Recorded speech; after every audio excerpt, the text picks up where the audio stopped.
ஒரு தயாரிப்பாளர் சிவாஜி அவர்களை வச்சு படம் எடுக்கலாம் அப்படின்னு முடிவு பண்ணிடுறாரு. இந்த படத்திற்கான பாடல்கள் எழுதி கொடுக்கும்படி கவிஞர் கண்ணதாசன் அவர்கள்ட்ட கேட்கிறாரு. கண்ணதாசனும் எல்லா பாடல்களையும் எழுதி கொடுத்துட்டு அடுத்த கட்ட வேலைகளை பார்க்க போய் பிஸி ஆயிடுறாரு.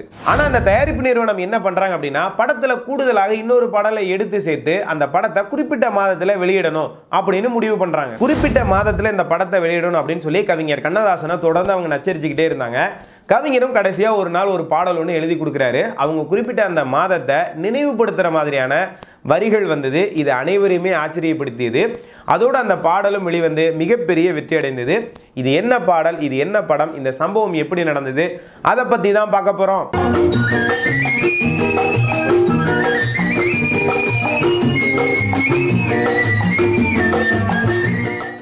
1970 வருடம் சிவாஜி கணேசன் தன்னுடைய கலை உலக பயணத்தில் ரொம்ப உச்சத்தில் இருந்த ஒரு ஆண்டு அப்படின்னு சொல்லலாம். பல படங்களில் நடிச்சுக்கிட்டு இருந்தார். அந்த காலகட்டத்தில் என்ன நடக்குது அப்படின்னு சொன்னால், சிவாஜி கணேசன் அவர்களை மனசில் வச்சு அவருக்காகவே கதைகள் உருவாக்கப்பட்டு கொண்டு இருந்தது. அப்படி ஒரு கதாசிரியர் ஜி பாலசுப்ரமணியம் அப்படின்னு அவருடைய பேர். அவர் சிவாஜியை மனசில் வச்சு ஒரு கதை ஒன்று உருவாக்குறாரு. இப்படி ஒரு கதை சிவாஜியை மையப்படுத்தி உருவாக்கப்பட்டுள்ளது அப்படின்னோடனே தயாரிப்பாளர் நூர் அப்படிங்கிறவர் இந்த கதாசிரியர்கிட்ட இந்த கதையை கேட்குறாரு. அவருக்கு ரொம்பவே பிடிச்சி போயிடுது. அந்த காலத்தில் மிகப்பெரிய தொகை 25,000 கொடுத்து இந்த கதையை கதாசிரியர் ஜி பாலசுப்ரமணியம்கிட்ட இவர் வாங்கிட்டு வந்துடுறாரு. யார்? தயாரிப்பாளர் நூர் அப்படிங்கிறவர்.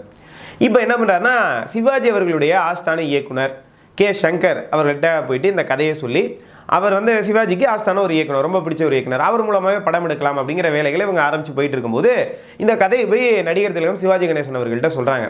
இந்த கதை முழுவதையும் சிவாஜி அவர்கள் கேட்டுட்டு என்ன சொல்லிடுறாரு அப்படின்னா, இந்த படத்தில் நான் நடிக்க முடியாது, எனக்கு விருப்பம் இல்லை அப்படிங்கிற மாதிரி சொல்லிடுறாரு. அதற்கு காரணம் என்ன அப்படின்னு சொன்னால், இந்த படத்தில் கதைப்படி கதாநாயகன் ரொம்ப சிரமப்பட்டு நொந்து நூலாகி கடைசியில் செத்து போவார். ஒரு சோகமான ஒரு முடிவு இருக்கும் அந்த படத்தில். என்னப்பா இவ்வளவு ட்ராஜிக்காக இருக்குது, ரொம்ப சோகமாக இருக்குது, இந்த மாதிரி படத்தில் இந்த நேரத்தில் நான் நடிக்கணுமா அப்படின்னு சொல்லி சிவாஜி அவர்கள் அந்த மாதிரி யோசித்து வேணான்னு சொல்லி மறுத்துறாரு. இப்போ இதை கேட்ட உடனே தயாரிப்பாளர் நூர் அவர்களுக்கு ரொம்ப அதிர்ச்சி. ஏன்னா சிவாஜிக்காகவே உருவாக்கப்பட்ட ஒரு கதை, அவருடைய ஆஸ்தான இயக்குனர், அவரை வச்சு தான் நம்ம படம் எடுக்க போகிறோம். ஆனால் சிவாஜி மறுத்துட்டார். இப்போ இந்த கதையை என்ன பண்ணுறது, விற்க முடியுமா, யாருக்காவது மாற்றி விட முடியுமா அப்படின்னு சொல்லி யோசிக்கிறார். அதுக்குள்ளே இந்த தகவல் கன்னட திரையுலகத்துக்கு போய் அங்கே சிவாஜி கணேசன் அவர்களுடைய ரசிகராக ஒரு இயக்குனர் இருக்கார். சிவாஜிக்காகவே உருவாக்கப்பட்ட கதை அப்படின்னோன்னா அவர் ஆர்வமாக கேட்குறாரு. அவருக்கு அந்த கதையானது ரொம்பவே பிடிச்சிருது. அதை விட அதிகமாக தொகை கொடுக்குறாரு. இவர் 25,000க்கு வாங்கினார் இல்லையா, 38,000 ரூபாய் பணம் கொடுத்து இந்த கதையை வாங்கிட்டு போய் அங்கே கர்நாடகா சூப்பர் ஸ்டார் ராஜ்குமாரை வச்சு கஸ்தூரி நிவாசா அப்படிங்கிற பேரில் படமாக எடுத்து படம் அங்கே கன்னடத்தில் சக்க போட்டு மிகப்பெரிய அளவு லாபம் சம்பாதிச்சிருது. இந்த தகவல் அதுக்கப்புறம் தான் நம்ம நடிகர் திலகத்துக்கு வருது. இவர் நினைக்கிறார், ஐயோ நல்ல படம் போல இருக்கே, நம்ம அவசரப்பட்டு விட்டுட்டோமே, சரி விட்டு போன அந்த படத்தை நம்ம மறுபடியும் ஆரம்பிக்கலாம் அப்படின்னு ஒரு முடிவு பண்ணி ஒரு சில வருடங்களுக்கு பிறகு அந்த படம் இருக்குல்ல, அது மறுபடியும் தமிழில் ஆரம்பிக்கிறாங்க. இந்த முறை இந்த படத்தை தயாரிக்க போகிறது யார் அப்படின்னு சொன்னால், என் சுப்பிரமணியம் அப்படிங்கிற கவிஞர் கண்ணதாசன் அவர்களுடைய உறவினர் ராசி என்டர்பிரைசஸ் அப்படிங்கிற பேரில் படத்துக்கு இயக்குனராக மிகச்சிறந்த இயக்குனர் ஏசி திருலோகச்சந்தர் தேர்வு செய்யப்படுகிறார். இசையமைப்பாளராக MS விஸ்வநாதன் அவர்கள் முடிவு செய்யப்படுறாரு. எல்லா பாடல்களையும் கவிஞர் கண்ணதாசன் எழுதுறது அப்படின்னு சொல்லி முடிவு பண்ணி ஒவ்வொரு சிச்சுவேஷனாக சொல்கிறாங்க. கவிஞர் கண்ணதாசன் பார்த்தீங்கன்னா இந்த படத்துக்கான எல்லா பாடல்களையும் ரொம்ப அற்புதமாக எழுதி முடிச்சு கொடுத்துட்டு அவர் அடுத்த கட்ட வேலைகளை பார்க்குறதுக்கு பிஸி ஆகிறாரு. ஏன்னா கவிஞர் கண்ணதாசன் அந்த நேரத்தில் பார்த்தீங்கன்னா சினிமா, அரசியல், இலக்கியம், எழுத்துலகம், பக்தி உலகம் அப்படின்னு சொல்லி ரொம்ப பிஸியாக இருந்த ஒரு காலகட்டம். இவர் எல்லா பாடல்களையும் எழுதி கொடுத்துட்டு அவர் அடுத்த கட்ட வேலைகளில் கொஞ்சம் பிஸியாகிறாரு. இப்போ அந்த படத்துடைய படப்பிடிப்பு ரொம்ப வேகமாக நடந்துகிட்டு இருக்குது. இந்த நேரத்தில் தான் படக்குழு ஒரு விஷயத்தை யோசிக்க ஆரம்பிக்கிறாங்க. அது என்ன அப்படின்னா, படத்தை மே மாதம் வெளியிடணும் அப்படின்னு சொல்லி இவங்க முடிவு பண்ணுறாங்க. பெரும்பாலும் இந்த வெற்றி பெற்ற படங்கள்லாம் பார்த்தீங்கன்னா இந்த ஏப்ரல் கடைசியில் மே மாதம் முழுவதும் ஓடுற மாதிரி வெளியிடுவாங்க. ஏன்னா அது பார்த்தீங்கன்னா கோடை விடுமுறை, பள்ளிகள் எல்லாமே விடுமுறை காலமாக இருக்கும். எல்லாருமே தியேட்டருக்கு வருவாங்க. பெரிய அளவுக்கு வசூல் சாதனை படைத்த இந்த எல்லா படங்களும், பாகுபலி உள்ளிட்ட படங்கள்லாம் பார்த்தீங்கன்னா இந்த ஏப்ரல் கடைசியில் மே மாதம் முழுவதும் இந்த பரீட்சை லீவில் வர்ற மாதிரி இதை திட்டமிட்டிருப்பாங்க. அதே தான் இந்த படக்குழுவும் யோசிக்கிறாங்க. படம் இன்னும் கொஞ்சம் நல்லா இருக்கணும் அப்படிங்கிறதுக்காக இன்னொன்று என்ன பண்ணுறாங்கன்னா, படத்தில் எல்லா பாடல்களும் முடிஞ்சிருச்சு, இன்னொரு பாடலை நம்ம சேர்ப்போம். ஒரு காதல் பாடல், சிவாஜிக்கும் மஞ்சளாவுக்கும் இருக்கிற மாதிரி ஒரு காதல் பாடலை சேர்ப்போம். அதை சிங்கப்பூரில் அப்போ ஒரு மலர் கண்காட்சியில் மலர் கண்காட்சி நடந்துகிட்டு இருந்தது. அதில் போயிட்டு ஷூட்டிங் எடுத்து ஒரு கலர்ஃபுல்லான ஒரு பாடல் எடுத்து படத்தில் மறுபடியும் சேர்த்து படத்தை மே மாதம் வெளியிடலாம் அப்படின்னு சொல்லி இவங்க பேசி முடிச்சிடறாங்க. ஆனால் கவிஞர் கண்ணதாசன் ஏற்கனவே இந்த படத்துக்கான பாடல்கள் எல்லாத்தையும் எழுதி கொடுத்துட்டு அவர் அடுத்தடுத்த கட்டங்களுக்கு வேலைகளில் பிஸியாக இருக்கார். இதை கவிஞர் கண்ணதாசனுக்கு இந்த தகவல் கடத்துறாங்க. 2 தயாரிப்பாளர்களும் செஞ்சு சொல்கிறாங்க, படத்தில் இன்னொரு பாடல் ஒன்று சேர்க்கணும். அதை வந்து சிங்கப்பூர் மலர் கண்காட்சியில் கலர்ஃபுல்லாக எடுக்க போகிறோம். அதை எடுத்து சேர்த்துட்டு மே மாதத்தில் எப்படியாவது படத்தை வெளியிடணும். அதனால் அந்த பாடலை எழுதி கொடுங்க அப்படின்னு சொல்லி கேட்குறாங்க. கவிஞர் கண்ணதாசனும் அப்போ ரொம்ப பிஸியாக இருக்கார். சரி, கொஞ்சம் வேலையாக இருக்கேன், நான் ஒரு சில நாட்களில் அந்த பாடல் எழுதி தரேன் அப்படின்னு சொல்கிறாரு. ஆனால் பாடல் வரலை, தாமதமாகுது. ஏன்னா கவிஞர் கொஞ்சம் பிஸியாக இருக்கார். மறுபடியும் இயக்குனர் சந்தித்து இதே விஷயத்த சொல்கிறார், மே மாதம் படத்தை வெளியிடணும் அப்படிங்கிற விஷயத்த. அதுக்கப்புறம் இசையமைப்பாளர் எம்.எஸ். விஸ்வநாதன் இதே விஷயத்த சொல்கிறார். ஆனால் இந்த பாடலை நீங்கள் எழுதி கொடுத்தாதான் அந்த சிங்கப்பூரில் மலர் கண்காட்சி முடிஞ்சிடும், பூ பூக்கும் போது தான் போய் ஷூட்டிங் எடுக்க முடியும், அதுக்குள்ளே எடுத்து சேர்த்து அப்போ தான் நம்ம மே மாதம் வெளியிட முடியும் அப்படிங்கிற விஷயத்தை ஞாபகப்படுத்திக்கிட்டே இருக்காங்க. கவிஞருக்கு என்ன தோணுதுன்னா, எப்போ பார்த்தாலும் இதே வேலையாக இருக்குது, மே மாதம் படத்தை வெளியிடணும், மே மாதம் படத்தை வெளியிடணும் இப்படி சொல்லிக்கிட்டே இருக்காங்களே அப்படின்னு சொல்லி ஒரு யோசிச்சுக்கிட்டே இருக்காரு.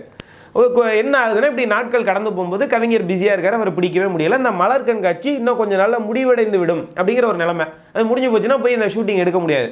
அதனால் எப்படியாவது இன்றைக்கி வந்து பாட்டு எழுதி கொடுங்க அப்படின்னு சொல்லி இந்த தயாரிப்பு நிறுவனம் வந்து எம்.எஸ். விஸ்வநாதனை ரொம்ப அறிவுறுத்துறாங்க. இப்போ இயக்குனர் ஏசி திருலோச்சந்தரும் வந்தார் எம்.எஸ். விஸ்வநாதனுடைய அலுவலகத்துக்கு. எம்எஸ்வி கவிஞர் கண்ணதாசனுக்கு தொலைபேசியில் தொடர்பு கொள்கிறார். ஆனால் கவிஞருக்கு இந்த விஷயம் ஞாபகமே இல்லை. அவர் அடுத்த கட்ட வேலைகளை பார்க்குறதுக்கு கிளம்பிட்டு இருக்கிறார். குறிப்பாக வெளியூர் போகிறதுக்கு ஏர்போர்ட்டுக்கு கிளம்பிட்டு இருக்கிறார். அப்போ தான் எம்.எஸ். விஸ்வநாதன் அவர்கள்ட்ட இந்த ஃபோன் வருது. சரி, போகிற வழியில் ஏர்போர்ட்டுக்கு போகிற வழியில் எம்.எஸ். விஸ்வநாதனை பார்க்கலாம் அப்படின்னு சொல்லிட்டு வந்து, என்ன விஷயம் விசு, நான் ஏர்போர்ட்டுக்கு கிளம்பிட்டு இருக்கிறேன் சொல்லு அப்படின்னு இருக்கார். இது கேட்டோன்னே எம்.எஸ். விஸ்வநாதனுக்கு ஆச்சரியம். கவிஞர் இப்போ விட்டால் எத்தனை நாள் கழிச்சு பிடிப்போம் அப்படின்னு தெரியலன்னு அவர் கையை பிடிச்சிக்கிறார். கவிஞரை எங்கே போகிறீங்க, நான் ஏற்கனவே சொன்னேன் ஞாபகம் இல்லையா, அந்த மலர் கண்காட்சியில் ஒரு பாடலை எடுத்து அந்த படத்தில் சேர்க்கணும், அப்போ தான் படத்தை மே மாதம் வெளியிட முடியும். நீங்கள் உங்களை இப்போ விட்டால் எப்போ பிடிக்க முடியும்னு எங்களுக்கே தெரியல, அதனால் அந்த பாடலை இப்போ நீங்கள் எழுதி கொடுத்துருங்க, இப்போ நீங்கள் எழுதி கொடுத்தாதான் படத்தை மே மாதம் வெளியிட முடியும் அப்படின்னு திரும்ப சொல்லியிருக்காரு. கவிஞர் கண்ணதாசன் வந்து கொஞ்சம் டென்ஷன் ஆகிறார். ஏன்னா ஒரு வாரமாக கவிஞர்கிட்ட இந்த விஷயத்த சொல்லிட்டு இருக்காங்க, படத்தை மே மாதம் வெளியிடணும், படத்தை மே மாதம் வெளியிடணும் அப்படின்னு சொல்லிகிட்டே இருக்காங்க இல்லையா. அதே விஷயத்தை தான் எம்.எஸ். விஸ்வநாதன் திருப்பி சொல்லியிருக்காரு, மே மாதம் படத்தை வெளியிடணும், இன்றைக்கே நீங்கள் பாட்டை எழுதி கொடுங்க அப்படின்னோடனே கவிஞர் டென்ஷன் ஆகி சொல்லியிருக்காரு, ஏன்டா விசு எப்போ பார்த்தாலும் மேன்னு ஆடு மாதிரி கத்திக்கிட்டே இருக்க, இப்போ உங்களுக்கு என்ன பண்ணணும், ஒரு பாட்டு எழுதி படத்தில் சேர்த்து அதை மே மாதம் வெளியிடணும், அவ்வளோதானே, சரி இப்போ ஒரு பாட்டு சொல்கிறேன் எழுதிங்க அப்படின்னு சொல்லி கடன்னு ஒரு பாடல் ஒன்று சொல்லியிருக்காரு. பக்கத்தில் இருந்தவங்க அந்த பாடலை என்ன பண்ணிடுறாங்க, முழுசாக எழுதி முடிச்சிடறாங்க. இந்த பாடலை வாங்கி பார்த்தோன்னே எல்லாருக்கும் ஒரு பக்கம் வந்து வியப்பு, ஒரு பக்கம் சந்தோஷம், ஒரு பக்கம் வந்து பார்த்தீங்கன்னா கவிஞர் கண்ணதாசனினுடைய அந்த செல்லமான அந்த குறும்புத்தனத்தை நினச்சி உள்ளுக்குள்ளே சிரிக்கிறாங்க. இத்தனை விதமான மன உணர்ச்சிகளை அந்த பாடல் அவங்களுக்கு வந்து கொடுத்துருக்குது. கண்ணதாசன் எழுதுன அந்த பாடல் என்ன, கவிஞர் வந்து இந்த பாட்டுக்குள்ளே என்ன பண்ணியிருக்காரு அப்படின்னு சொன்னால், மே மாதம் படத்தை வெளியிடணும்னு சொல்லி இவங்க நச்சரிச்சுக்கிட்டே இருந்தாங்க இல்லையா. அதனால் இந்த பாடலில் இருக்கக்கூடிய ஒவ்வொரு வரியும் வந்து முடியும் போது பார்த்தீங்கன்னா மே அப்படிங்கிற எழுத்திலே முடிகிற மாதிரி இந்த பாடலை கவிஞர் கண்ணதாசன் அவர்கள் எழுதி கொடுத்துருக்காரு. எம்.எஸ். விஸ்வநாதனும் இந்த பாடலை வாங்கி ஆச்சரியத்தோடு பார்த்துட்டு ரொம்ப சிறப்பாக இந்த பாடலுக்கு இசையமைக்கிறாரு. இந்த பாடலும் வெளிவந்து மிகப்பெரிய வெற்றி அடைகிறது. இது என்ன பாடல் அப்படின்னு தானே கேட்குறீங்க. சிவாஜி கணேசன் அவர்கள் நடித்த அவன்தான் மனிதன் திரைப்படத்தில் இடம்பெற்ற அன்பு நடமாடும் கலைக்கூடமே ஆசை மலைமேகமே அப்படிங்கிற பாடல். அன்பு நடமாடும் கலைக்கூடமே ஆசை மலைமேகமே. மே மாதம் பாடல் வேணும் அப்படின்னு அவங்க கேட்டாங்களே, அந்த சிச்சுவேஷனுக்காக கவிஞர் கண்ணதாசன் இந்த பாடல் எழுதியிருந்தாலும் இந்த பாட்டுக்குள்ள அழகும் பொருளும் அற்புதமாக கொஞ்சி விளையாடும் சொல்லுவார். அன்பு நடமாடும் கலைக்கூடமே ஆசை மழைமேகமே கண்ணில் விளையாடும் எழில் வண்ணமே கண்ணி தமிழ் மன்றமே அப்படின்னு அழகா பல்லவியை முடிச்சுட்டு முதல் சரணத்துக்குள்ள நுழைஞ்சு சொல்லுவார். இந்த வரிகளை கவனிங்க. மாதவி கொடிப்பூவின் இதழ் ஓரமே மயக்கும் மதுசாரமே மாலை தேரோட்ட மணியாரமே பாடும் புதுராகமே அப்படின்னு முதல் சரணத்துக்குள்ளே சொல்லுவார். இந்த ரெண்டாவது சரணத்துக்குள்ளே நுழையும் போது வந்து பார்த்தீங்கன்னா, யாதும் ஊரே யாவரும் கேளீர் அப்படின்னு சொல்லி கணியன் பூங்குன்றனார் இந்த உலகத்தில் இருக்கிற எல்லா மக்களையும் நேசிக்கணும் அப்படின்னு சொல்லி உலகத்துக்கான ஒரு செய்தி சொன்னார் இல்லையா. அதோடைய சாராம்சத்தை அப்படியே எடுத்து கவிஞர் கண்ணதாசன் வார்த்தைகளில் போடுவார். மாநிலம் எல்லாமும் நம் இல்லமே மக்கள் நம் சொந்தமே பாடும் நிலம் யாவும் தமிழாகுமே உலகம் நமதாகுமே அன்று கவிவேந்தர் சொல்வண்ணமே யாவும் உறவாகுமே அப்படின்னு சொல்லி அழகாக இந்த பாடலை முடிச்சிருப்பார். இப்போ இந்த பாடல் பிறந்த கதை நம்ம வந்து பார்த்தோம் இல்லையா. இந்த செய்தியை நான் எங்கேருந்து எடுத்தேன், நான் எங்கேருந்து தெரிஞ்சுக்கிட்டேன் அப்படிங்கிறதையும் இந்த வீடியோவில் உங்களோட நான் ஷேர் பண்ணிக்க போகிறேன். இதற்கான காரணம் என்ன அப்படின்னா, நிறைய நேர்கள் ஆர்வமாக கேட்குறீங்க. ஒரு சில நேர்களுக்கு சந்தேகம் வந்துடுது, கவிஞர் இந்த பாடல் எழுதும்போது நீ பிறந்திருக்கவே மாட்டேன், ரெண்டாவது அது எப்படி நீ கூட இருந்து பார்த்த மாதிரியே சொல்கிற அப்படின்னு சொல்லி சந்தேகப்பட்டு அவங்க வந்து நிறைய பேர் வந்து கமெண்ட் செக்ஷனில் வந்து எழுத ஆரம்பிச்சிடறாங்க. இப்போ அவங்களுக்கு வந்து நமக்கு வந்து விளக்கம் கொடுக்க வேண்டிய ஒரு கடமை இருக்குது. அதாவது நான் பெரும்பாலும் வந்து பார்த்தீங்கன்னா புத்தகங்களில் இருந்தால் வந்து நான் செய்தி எடுப்பேன். ஒரு சில செய்திகள் மட்டும்தான் வேறு மூலங்களுக்கு வந்து நான் போவேன். குறிப்பிட்ட இந்த ஒரு செய்தியை வந்து நான் எங்கேருந்து எடுத்தேங்கிறத நான் சொல்லணும். ஏன்னா கிட்டத்தட்ட ஒரு 3 லட்சம் நேயர்கள் நம்முடைய சேனலில் ரொம்ப ஆர்வமாக மாலை நேரங்களில் செய்திகளை வந்து கேட்டுக்கிட்டு இருக்கீங்க. உங்களுக்கு உண்மையாக இருக்கணும் அப்படின்னு சொல்லி தான் நான் வந்து நம்புகிறேன். ஏன்னா ஒரு 10 நிமிடம் நேரம் செலவழித்து ஒரு மனிதர் வந்து ஒரு காணொலியை வந்து பார்க்கிறார் அப்படின்னா அவருக்கு ஒவ்வொரு தனி மனிதருக்கும் உண்மையாக இருக்கணும் அப்படிங்கிறது நான் 100% விரும்புகிறேன். இந்த செய்தியை நான் எங்கேருந்து தெரிஞ்சுக்கிட்டேன் அப்படின்னு சொன்னால், வணங்காமுடி அப்படின்னு ஒரு பத்திரிகை ஆசிரியருங்க, அவருடைய புனை பேர் இது. அவருடைய உண்மையான பேர் வந்து ராமகிருஷ்ணன். அவர் கவிஞர் கண்ணதாசனை பற்றி எழுதணும் அப்படின்னு சொல்லி ஆசை வந்து பல செய்திகளை பல வருஷமாக தேடிக்கிட்டு இருக்கிறாரு. அதில் நடுவில் ஒரு நாள் என்ன பண்ணாரு, இசையமைப்பாளர் MS விஸ்வநாதன் அவர்களை சந்தித்து அவருக்கும் கவிஞர் கண்ணதாசனுக்கும் இடையே நடந்த சுவாரஸ்யமான விஷயங்களாக இருந்தால் சொல்லுங்கள் அப்படின்னு ஒரு பேட்டி கேட்குறாரு. அந்த பேட்டியில் இந்த விஷயத்தை இசையமைப்பாளர் MS விஸ்வநாதன் அவர்களே பதிவு பண்ணுறாரு. இதை அவர் ராணி வார இதழில் கவிஞர் கண்ணதாசனை பற்றி தொடர் கட்டுரைகளாக வந்து எழுதுறாரு. அதுக்கப்புறம் இது கவிஞர் கண்ணதாசன் அவர்களுடைய குடும்பத்தாருடைய அனுமதியோட கண்ணதாசன் பதிப்பகம் வெளியிட்ட ஒரு புத்தகத்திலேயே இந்த செய்தியானது வந்திருக்குது. கண்ணதாசன் கதை அப்படிங்கிற புத்தகம் பக்கம் 120 இந்த செய்தி இருக்குது. இது முதல் மூலம். ரெண்டாவது மூலத்தை நான் வந்து சொல்கிறேன். கண்ணதாசன் பாடல் பிறந்த கதைகள் அப்படிங்கிற ஒரு புத்தகம் ரொம்பவே புகழ்பெற்றது. கவிஞர் அழகிரி பாண்டியன் அவர்கள் தேடி தேடி அந்த புத்தகத்தில் செய்திகளை வந்து குறிப்பிட்டிருப்பார் கவிஞரை பற்றி. அதில் பக்கம் 26 இதே செய்தி இருக்குது. இந்த பாடல் பிறந்த கதையை அவர் குறிப்பிடுறார். மூணாவது மூலத்தையும் நான் சொல்கிறேன். கவிஞர் கண்ணதாசனை பற்றி பல வருடம் ஆராய்ச்சி பண்ணி இருகூர் இளவரசன் அப்படிங்கிறவர் பாட்டும் நானே பாவமும் நானே அப்படின்னு ஒரு புத்தகம் எழுதியிருக்காரு. அதில் வந்து பார்த்தீங்கன்னா பக்கம் 37, 38 இதே செய்தி வந்து உங்களுக்கு வந்து கிடைத்திருக்கிறது.